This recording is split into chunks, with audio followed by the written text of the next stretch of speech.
नमस्कार मंडळी, तुम्ही असं कधी पाहिलं आहे का जे डोंगरावर मंदिर असूनही मनात उतरतं?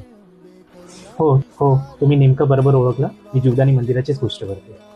चला मग जाणून घ्याव्या आज पौराणिक कथा या आपल्या आई जीवदानी मंदिराची.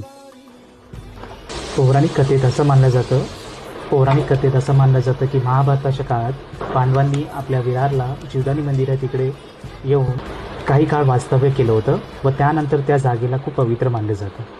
जीवदानी मंदिरापर्यंत पोहोचण्यासाठी साधारण 1350 पायऱ्या चढावे लागतात व आता रोपवेही तिकडे उपलब्ध केले आहेत. व असं मानलं जातं मंदिरामागे एक गुफा आहे जिथे स्वतः देवीने स्वयंभू दर्शन दिलं होतं. 1967मध्ये म्हणजेच 1966ला तिकडच्या संत आणि भक्तांनी मिळून या मंदिराचा विस्तार केला.